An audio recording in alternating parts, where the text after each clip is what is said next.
Willkommen bei der Lately Show mit mir, Florian Streletz. Kommen wir zu unserem Thema heute Abend. Schauen einmal auf den sogenannten borealen Nadelwald. Nur wenn er dir im ersten Augenblick vielleicht nicht viel sagt, dann hast du damit trotzdem zuletzt auf der Toilette Kontakt gehabt. Und nein, das ist keine neue Generation von Smartphones oder gar eine schwedische Sexseite, sondern der boreale Nadelwald steckt in fast jeder Rolle Toilettenpapier. Wobei das ist selbst für diese Show ein recht komisches Thema heute Abend. Und Augenblick mal. Können wir das Bild von dem Wald hier mal größer machen? Na, ich glaube, ich sehe da hinten etwas. Können wir da hinten noch etwas näher heranzoomen? Ich glaube nämlich, da ist, ja genau, da hinten im Wald hat sich das Covid-19-Virus hinter einem Baum versteckt. Covid-19, immer wieder versuchst du mich auszutricksen, damit ich glauben soll, auch mal hier über etwas anderes reden zu können. Aber könntest du mir vielleicht einen großen Gefallen tun?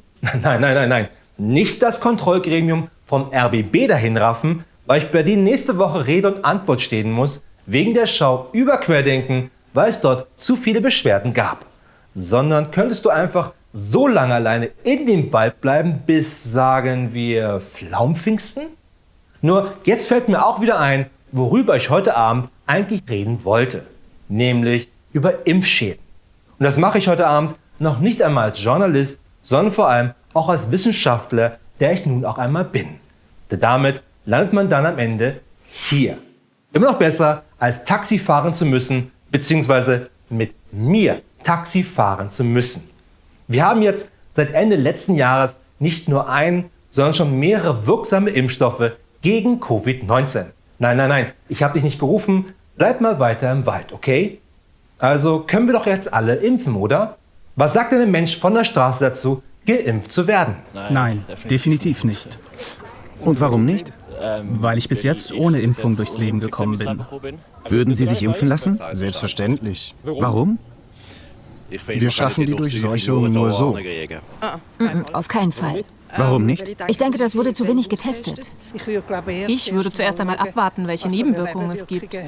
Nein, dann verzichte ich lieber auf Ferien im Ausland, statt mir irgend so ein Impfstoffgift hineinzujagen, von dem ich nicht weiß, was drin ist. Und damit hat sie auch recht.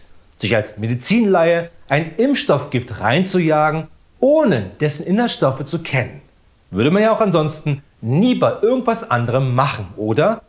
Wobei ich ehrlich bezweifle, dass Sie oder jeder andere sich bei McDonald's die Liste der Inhaltsstoffe eines McChicken zeigen lässt. Was nur eine kurze Liste ist, da McDonald's seit Jahren, auch ein treuer Sponsor dieser Show, auf die Qualität seiner Produkte achtet und dementsprechend nur 100% aus Klauen und Hufen bestehendes Formfleisch benutzt. Das man, Fun Fact am Rande, auch dazu nutzen kann, um zum Beispiel alte Fenster gegen den Wind abzudichten. Und auch das war wieder ein gesponserter McDonald's DIY-Tipp. Allerdings jetzt den Covid-19-Impfstoff gleich als Impfgift zu bezeichnen, ist zugeben etwas, wie heißt die Steigerung von progressiv? Genau, bescheuert. Denn also lieber kein Impfgift in sich reinjagen, das einen gegen den Tod schützt, weil man nicht weiß, was da drin ist. Und ich bezweifle stark, dass selbst wenn es auf der Ampulle detailliert draufstehen würde, jeder Nicht-Chemiker sofort wüsste, worum es sich überhaupt handelt. Geschweige denn, es überhaupt unfallfrei vorlesen könnte. Das ist sie also, die geheime Elite, von den Impfgegnern immer sprechen. Menschen wie Christian Drosten, die das studiert haben, was sie machen. Geradezu skandalös. Wie auch der bekannteste und gleichzeitig falscheste Impfschaden, der trotzdem immer noch in viel zu vielen Köpfen kursiert. In England verbreitete sich die Vorstellung, dass Impfungen auch für das Entstehen von Autismus verantwortlich seien. Der britische Arzt Andrew Wakefield hatte 1998 dazu eine Studie in der renommierten Fachzeitschrift The Lancet veröffentlicht. Doch internationale Medien berichteten, dass Wakefield von Anwälten Geld erhalten hatte, die Eltern von autistischen Kindern vertraten. Die britische Ärztekammer entschied, dass Andrew Wakefield unethische Methoden angewandt hatte. Er erhielt Berufsverbot. Aktuelle Studienergebnisse belegen, dass es keinen Zusammenhang gibt und dass die Autismus-These von Andrew Wakefield nicht haltbar ist. Zudem ist es auch ein beliebtes Argument dafür, dass gerade durch diese angeblichen Impfschäden die Zahl der autistischen Kinder seit Jahren massiv zugenommen hat. Was man locker innerhalb von 5 Minuten hätte gegenchecken und dabei widerlegen können. Hätte der geneigte Impfgegner nicht diese 5 Minuten damit verbracht, um weiterhin lieber Candy Crush mit seinen letzten 3 verbliebenen Hirnzellen im Kopf zu spielen. Denn die Zahl der autistischen Menschen hat seit Anfang der 1990er zwar wirklich zugenommen, aber nicht, weil so massiv viel geimpft wurde, sondern weil unter anderem in dieser Zeit auch das Asperger-Syndrom als Art des Autismus erkannt und nun dazugerechnet wurde. Zudem können wir heute Autismus viel besser und früher erkennen. Somit ist die Zahl der Autisten nicht massiv gewachsen als Folge eines angeblichen Impfschadens, sondern als Teil einer besseren medizinischen Versorgung. Aber was wir trotzdem machen müssen, ist uns mit wirklich auftretenden Nebenwirkungen einer Impfung auseinanderzusetzen. Denn Nebenwirkungen gibt es bei fast jeder Impfung. Nur ist das keine urplötzlich aufbrechende, komplett andere Erkrankung oder dass man dadurch Veganer wird und nun auf Telegram braunen Stuss in der Welt verstreut. Beziehungsweise wie hier dem Geiselverhandlungsexperten der Polizei per Megafon entgegenblökt. Sondern meistens zeigen sich Nebenwirkungen durch zum Beispiel Schmerz an der Einstichstelle, Abgeschlagenheit, Kopf- und Gelenkschmerzen sowie Schüttelfrost, zuweilen aber auch Fieber oder Übelkeit. Was immer noch besser ist, als zum Beispiel schwer an Covid-19 zu erkranken. Und hört man sich Menschen an, die eine schwere Covid-19-Erkrankung überstanden haben, erzählen die meisten davon, dass sich diese teilweise angefühlt hat wie Ertrinken. Nur halt nicht 5 Minuten lang, sondern tagelang. Da sind mir Kopfschmerzen als Nebenwirkung einer Impfung lieber, weil die definitiv kleiner sind als die Kopfschmerzen, die ich seit einem Jahr habe wegen der Corona-Krise. Allerdings kennen wir bei der Impfung gegen Covid-19 noch keinerlei mögliche langfristige Nebenwirkungen bzw. Impfschäden. Alleine, weil die Impfstoffe noch so jung sind, gerade im Gegensatz zum Beispiel beim Impfstoff gegen Masern. Denn dort kennen wir die möglichen Nebenwirkungen, weil wir gegen Masern seit Jahrzehnten impfen. Auch wenn die Impfzahlen bei uns seit Jahren immer weiter runtergehen, dafür die Masernerkrankungen seit Jahren immer weiter steigen. Ein Zufall? Nur schlechte Erfahrungen mit Langzeitschäden, von denen man anfangs nicht wissen konnte, durch einen Impfstoff, der schnell entwickelt werden musste, haben wir vor gar nicht allzu langer Zeit nach der Schweinegrippe erlebt. Denn anders als in Deutschland wird in Finnland jede Impfung registriert.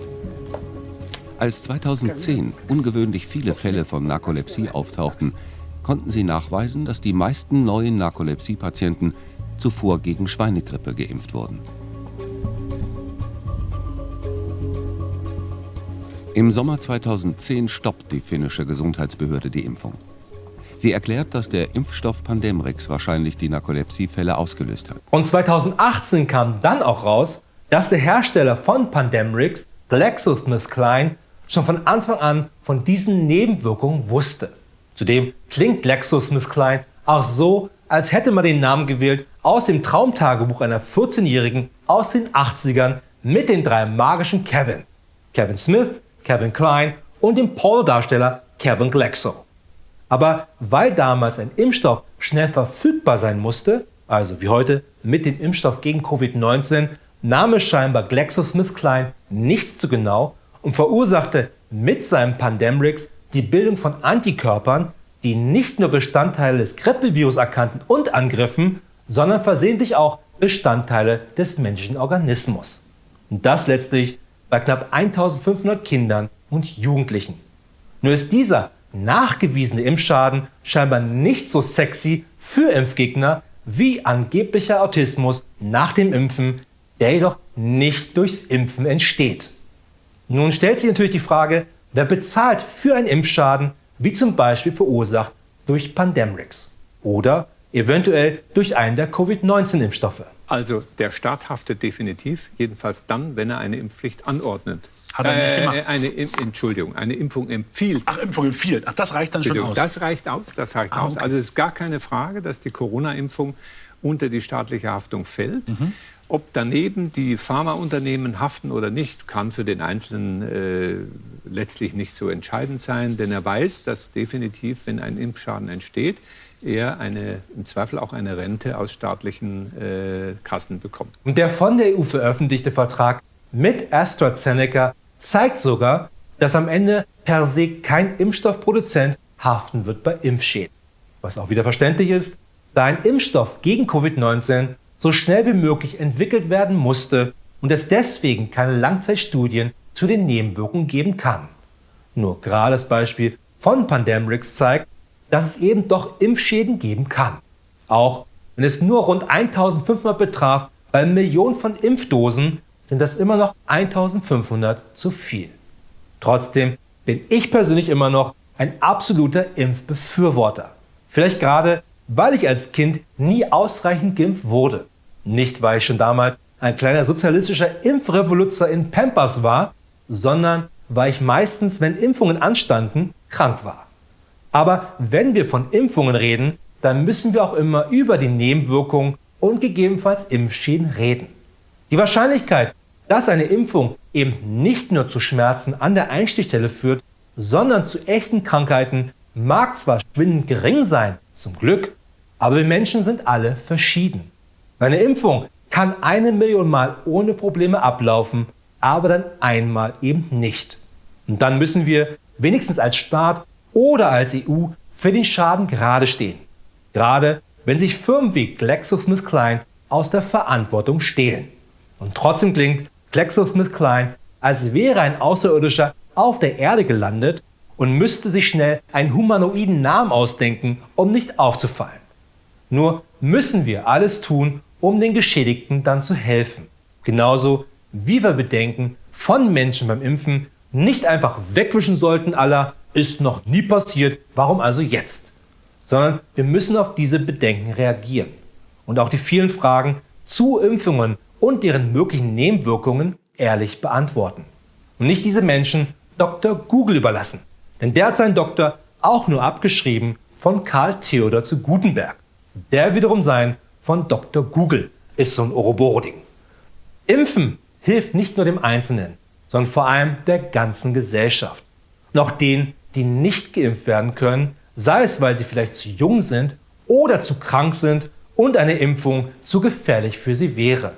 Aber aus Angst, das Falsche zu tun, nun lieber nichts zu tun, kann und darf niemals eine Lösung sein.